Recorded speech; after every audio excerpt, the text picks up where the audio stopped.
नमस्कार मेरी loyal family, मैं हूं मिस्टर हेल और आज मैं आपके लिए लेकर आया हूं एक ऐसी डरावनी कहानी जो सिर्फ सुनी नहीं जाती, महसूस की जाती है। ये कहानी किसी जंगल की नहीं, किसी कब्रिस्तान की नहीं। ये कहानी एक घर की है, एक ऐसे घर की जो बाहर से तो बस ईंट और सीमेंट लगता है, लेकिन अंदर सांस लेता है, सोचता है और इंतजार करता है। बंगला नंबर 13, शहर के किनारे खड़ा एक ऐसा नाम जिसे लोग जुबान पर नहीं लाते, जिस ओर इशारा करके बस नजरें फेर ली जाती हैं। कहते हैं हर घर में यादें होती हैं, लेकिन कुछ घर यादों को कैद कर लेते हैं। इस कहानी में डर अचानक नहीं आता, ये धीरे धीरे आपके मन में उतरता है। एक नौजवान जो तर्क पर विश्वास करता है, जो भूत प्रेत को वहम मानता है, उसे विरासत में मिलता है। एक ऐसा घर जो पीढ़ियों से भूखा है। ये कहानी है एक औरत की जिसे घर बना दिया गया। ये कहानी है एक परिवार की जिसने चुप्पी को चुना। और ये कहानी है उस आखिरी इंसान की जिसने डर से भागने की जगह उसे स्वीकार किया। आज की यह कहानी आपको यह सोचने पर मजबूर कर देगी कि क्या हर दरवाजा खुलने के लिए ही होता है। तो लाइट बंद कर लीजिए, फोन को साइड में रख दीजिए और खुद को सौंप दीजिए बंगला नंबर 13 के हवाले, क्योंकि ये कहानी शुरू होते ही आपको बाहर जाने नहीं देगी। शहर के किनारे एक पुराना इलाका था जहां सड़कें खत्म होकर अंधेरे में डूब जाती थी। वहीं खड़ा था बंगला नंबर 13। लोग उसे बंगला नहीं कहते थे, वो उसे एक चेतावनी कहते थे। दिन के उजाले में भी उस इमारत की दीवारें स्याह लगती थी, खिड़कियां खाली आंखों जैसी थी, दरवाजे पर जंग लगी कुंडी थी जिसे छूने की हिम्मत कोई नहीं करता था।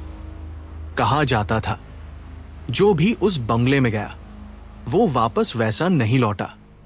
कुछ लौटे ही नहीं। इस इलाके में रहने वाले लोग शाम ढलते ही अपने दरवाजे बंद कर लेते थे। बच्चों को सख्त हिदायत थी कि उस तरफ जाना मना है। बंगला नंबर 13 की ओर इशारा करते हुए बुजुर्ग सिर्फ इतना कहते थे, वहां कुछ जागता है। आरव इस सब पर कभी यकीन नहीं करता था। वो शहर से आया था, पढ़ा लिखा, तर्क करने वाला, डर को वहम मानने वाला। आरव को विरासत में यह बंगला मिला था। उसके दादा का नाम कागजों में दर्ज था, पर दादा के बारे में घर में कभी बात नहीं होती थी। बस इतना कहा जाता था। वो एक रात अचानक चले गए जब वकील ने कागज सामने रखे और बंगला नंबर 13 का नाम लिया तो आरव के पिता का चेहरा सफेद पड़ गया। उन्होंने आरव से कहा, इसे बेच देना, इसमें मत जाना। आरव ने मुस्कुराकर बात टाल दी। उसे लगा ये पुरानी पीढ़ी का डर है। एक ठंडी शाम आरव अपनी गाड़ी लेकर बंगले के सामने खड़ा था। आसमान बादलों से ढका था, हवा में अजीब सी भारीपन था। जैसे ही उसने गाड़ी बंद की, चारों ओर सन्नाटा गहरा गया। पक्षियों की आवाज भी नहीं थी। आरव ने बंगले की ओर देखा। ऊपर की मंजिल की एक खिड़की खुली हुई थी, जबकि गांव वालों ने कहा था सारी खिड़कियां बंद रहती हैं। उसने खुद को समझाया, शायद हवा से खुल गई होगी। मुख्य दरवाजा धक्का देने पर खुल गया। अंदर कदम रखते ही ठंड सी रीढ़ में उतर गई। अंदर धूल की मोटी परत जमी थी। पुराने फर्नीचर टूटे पड़े थे। दीवारों पर अजीब सी आकृतियां बनी थी, जैसे किसी ने नाखूनों से कुरेद कर बनाई हो। आरव आगे बढ़ा। हर कदम के साथ उसे ऐसा लगा जैसे कोई उसे देख रहा हो। हॉल के बीचों बीच एक पुरानी कुर्सी रखी थी, उस पर धूल नहीं थी। ये बात उसे चुभ गई। पूरे बंगले में सब कुछ वीरान था। फिर ये कुर्सी, उसने कुर्सी को छुआ। उसी पल उसके दिमाग में एक दृश्य उभरा। एक औरत जिसके बाल हवा में बिखरे थे, वो उसी कुर्सी पर बैठी थी। उसकी पीठ आरव की ओर थी। आरव ने झटके से हाथ पीछे खींच लिया। वो दृश्य गायब हो गया। उसने खुद को डांटा, थकान है, बस यही कारण है। रात गहराने लगी। आरव ने सोचा, आज यही रुकना सही नहीं। लेकिन बाहर जाने के लिए उसके कदम आगे नहीं बढ़ पा रहे थे, जैसे किसी ने जमीन से बांध दिए हों। तभी ऊपर से किसी के चलने की आवाज आई। धीमे कदम, फिर रुकावट, फिर एक और कदम। आरव का दिल तेज धड़कने लगा। उसने आवाज दी, कोई है, लेकिन जवाब नहीं आया। सीढ़ियों की ओर नजर गई। सीढ़ियां अंधेरे में डूबी थी। ऊपर से ठंडी हवा नीचे आ रही थी। आरव ने मोबाइल निकाला। नेटवर्क नहीं था। तभी सीढ़ियों के ऊपर एक साया उभरा। पहले सिर्फ परछाई, फिर एक आकृति। वो एक स्त्री थी। पीठ उसकी ओर, बाल अस्वाभाविक रूप से हवा में उठे हुए, जैसे किसी अदृश्य ताकत ने पकड़ रखी हो। आरव का गला सूख गया। उस स्त्री ने धीरे धीरे अपना सिर घुमाया। चेहरा दिखा नहीं, बस खालीपन। जहां आंखें होनी चाहिए थी, वहां अंधेरा था। आरव पीछे हटने लगा, लेकिन उसके पैर सुन्न हो चुके थे। उस स्त्री के होंठ हिले, लेकिन कोई आवाज नहीं निकली। फिर एक ही पल में वो साया गायब हो गया। सीढ़ियां फिर से खाली थी। आरव घुटनों के बल बैठ गया। उसकी सांस बेकाबू थी। अब उसे एहसास हो रहा था, ये जगह सिर्फ पुरानी इमारत नहीं है। रात किसी तरह बीती, या शायद बीती ही नहीं।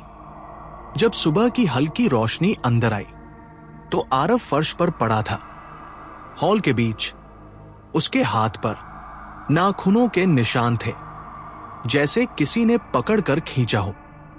उसने तय कर लिया, वो यहां से जाएगा। लेकिन जब उसने दरवाजा खोला, तो बाहर वही शाम थी, वही बादल, वही अंधेरा। समय इस बंगले में रुक चुका था, और बंगला नंबर 13 ने उसे स्वीकार कर लिया था। आरव दरवाजे के सामने खड़ा था। उसकी उंगलियां लकड़ी को जकड़े थी, लेकिन दरवाजे के बाहर वही जमी हुई शाम थी।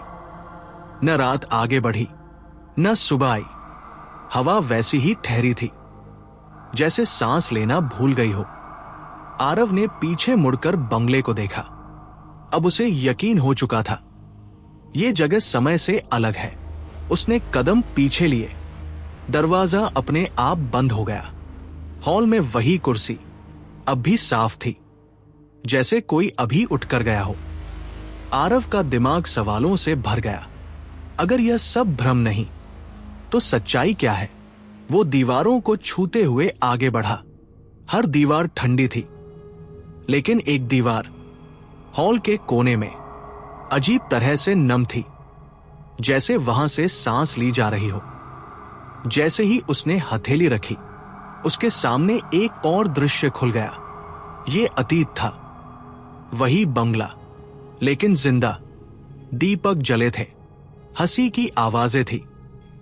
एक औरत सफेद साड़ी में आंगन में खड़ी थी। उसका नाम था कनक। उसकी आंखों में डर नहीं, बस इंतजार था। एक आदमी जिसका चेहरा धुंधला था, उसके सामने खड़ा था। आवाज नहीं, बस भाव। कनक को इस बंगले में लाया गया था, शादी के बाद। लेकिन ये शादी नहीं थी, ये एक सौदा था। रातें जब दरवाजे बंद होते, कनक अकेली रहती, और बंगला उससे बातें करता। दीवारें उसके नाम फुसफुसाती। उसे बताया गया, ये घर भूखा है। औरतों से आरव का सिर घूमने लगा। दृश्य बदल गया। अब वही कुर्सी, कनक उस पर बैठी थी। उसकी पीठ झुकी हुई, बाल खुले थे। उसके चारों ओर अंधेरे की परछाइयां थी। वो बंगले से निकलना चाहती थी, लेकिन हर रास्ता उसे वापस इसी कुर्सी तक ले आता। एक रात जब चांद नहीं था, कनक ने भागने की कोशिश की, लेकिन दरवाजे ने उसे पकड़ लिया। दीवारों से नाखून निकले और उसकी कलाई जकड़ ली। उसकी चीख बंगले में समा गई।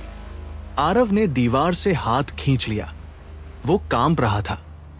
अब समझ आ रहा था, वह स्त्री कोई भटकती आत्मा नहीं, वो इस बंगले का हिस्सा बन चुकी थी। आरव को अपने दादा का ख्याल आया। वो सीढ़ियों की ओर बढ़ा। हर सीढ़ी पर अजीब सी धड़कन थी। ऊपर की मंजिल और ज्यादा ठंडी थी। एक कमरा जिसका दरवाजा आधा खुला था। अंदर एक पुरानी अलमारी और एक संदूक। संदूक में कागज थे। आरव ने उन्हें पढ़ा। ये उसके दादा की लिखावट थी। दादा ने लिखा था, ये घर मांगता है औरत, हर पीढ़ी से, अगर न दो तो खुद उठा लेता है। मैंने इसे कनक दी ताकि मेरा बेटा बच सके, लेकिन अब घर और चाहता है। आरव की आंखें भर आई। उसके परिवार ने किसी को जिंदा कैद किया था। तभी कमरे का तापमान गिर गया। पीछे कदमों की आहट। आरव मुड़ा। कनक खड़ी थी। इस बार पीठ नहीं, चेहरा सामने था। चेहरा सुंदर था, लेकिन आंखों में अथाह गहराई। उसने आरव की ओर हाथ बढ़ाया। उसकी हथेली पर नाखूनों के वही निशान थे जो आरव के हाथ पर थे। कनक की आंखों में नफरत नहीं थी, बस भूख। वो बंगले की भूख थी। दीवारें हिलने लगी। छत से धूल गिरी। कनक के होंठ हिले।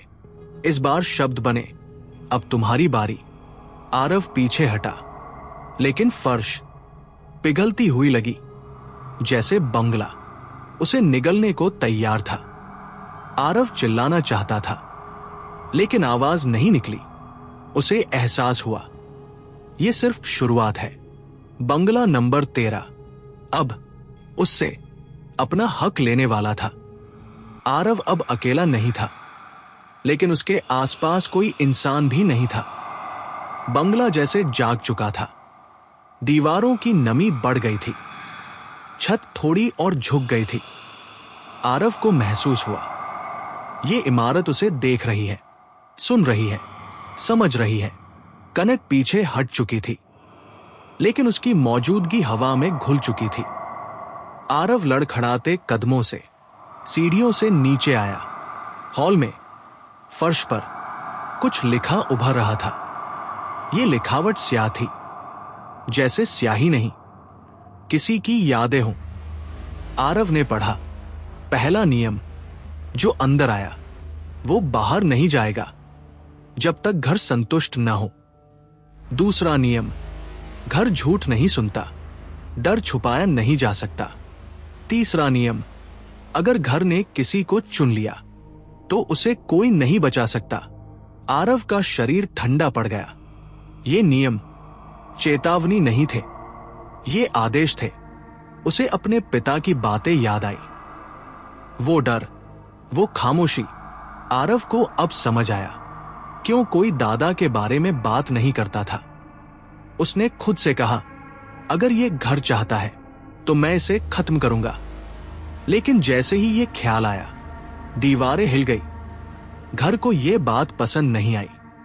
हॉल के कोने से एक और दरवाजा उभरा, जो पहले नहीं था। आरव ने उसे खोला। अंदर एक संकरा रास्ता नीचे जाता हुआ। यह तहखाना था। हवा और भारी हो गई। तहखाने में उतरते ही उसे महसूस हुआ, यह जगह जमीन के नीचे नहीं, किसी और ही परत में है। दीवारों पर हथेलियों के निशान थे, छोटे, बड़े, पुराने, नए। हर हथेली एक कहानी, एक बलि। आरव की सांस तेज हो गई। तहखाने के बीच एक गोल चबूतरा था। उसके चारों ओर सूखी दिए जैसी आकृतियां, लेकिन उनमें आग नहीं, अंधेरा भरा था। ये वही जगह थी जहां कनक को बांधा गया था। आरव को दृश्य दिखने लगे। हर पीढ़ी एक औरत, एक डर, एक चुप्पी। घर उन्हें निगलता गया और बड़ा होता गया। आरव ने देखा, उसका दादा यहीं खड़ा था, आंखों में पछतावा, लेकिन डर उससे बड़ा। दादा ने घर को चुना, अपने खून के बदले। अब घर आरव को चाहता था। तभी आरव के पीछे दरवाजा बंद हो गया। अंधेरा घना हो गया। दीवारों से आवाज नहीं, यादें निकली। आरव का बचपन, उसकी मां, उसकी हंसी, सब धुंधला होने लगा। घर उसे तोड़ रहा था। धीरे, बिना शोर, कनक की आकृति फिर उभरी। इस बार वो अकेली नहीं थी। उसके पीछे और भी चेहरे, औरतें, लड़कियां, जिनकी आंखों में खालीपन था। वे सब घर बन चुकी थी। कनक आगे बढ़ी और आरव के माथे को छुआ। उस पल आरव को एहसास हुआ, अगर वह यहां मरा तो वह भी इस घर की दीवार बन जाएगा। लेकिन अगर उसने खुद को दिया तो शायद ये चक्र टूट सकता है। आरव रोया, लेकिन आंसू नहीं गिरे। उसने पहली बार डर से भागना छोड़ा। उसने कहा, मैं तैयार हूं। घर शांत हो गया।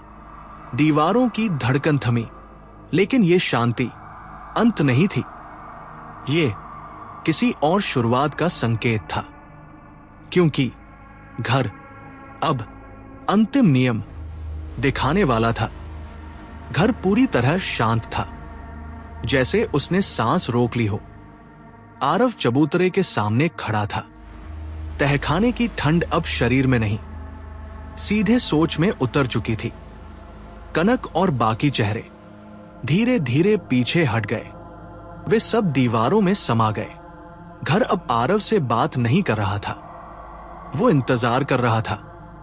आरव को समझ आ गया, ये बलि खून की नहीं, चुनाव की थी।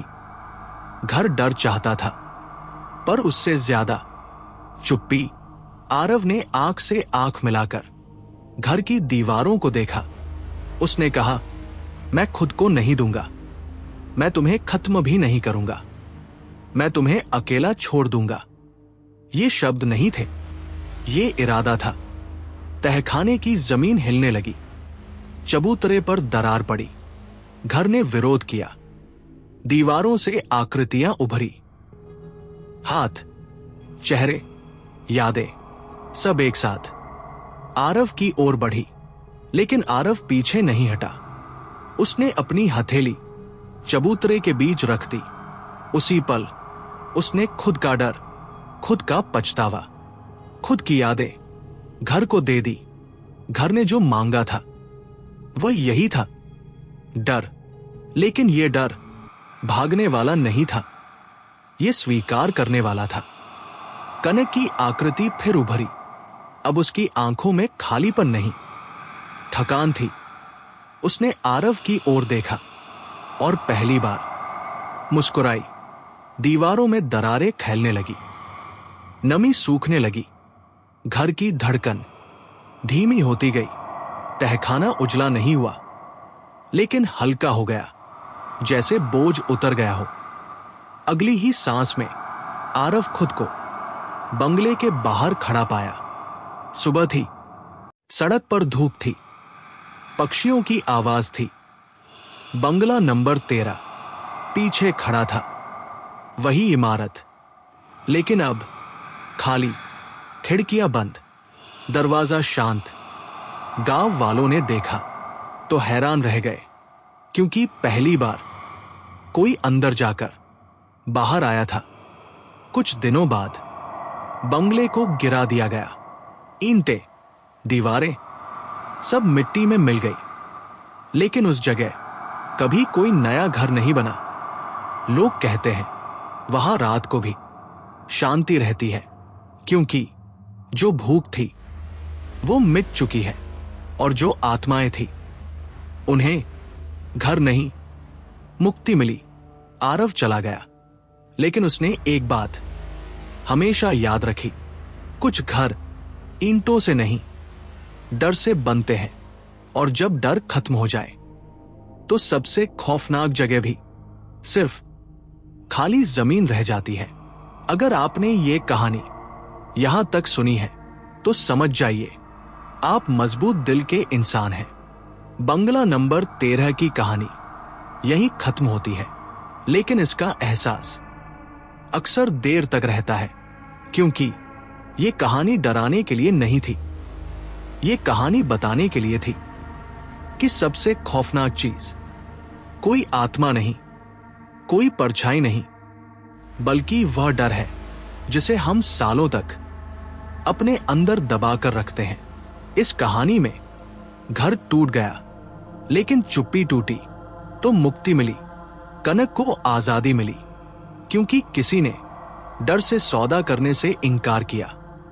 और शायद यही वजह है कि कुछ जगहें खाली होकर भी हल्की लगती हैं।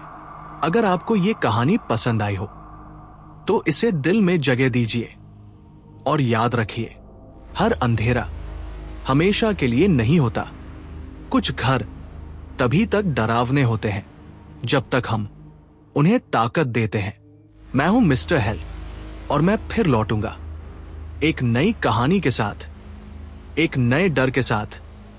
तब तक अपना ख्याल रखिए और याद रखिए, अगर कभी कोई घर आपको बुलाए तो पहले अपने डर को पहचानिए, क्योंकि कभी कभी घर नहीं, डर आपको चुनता है।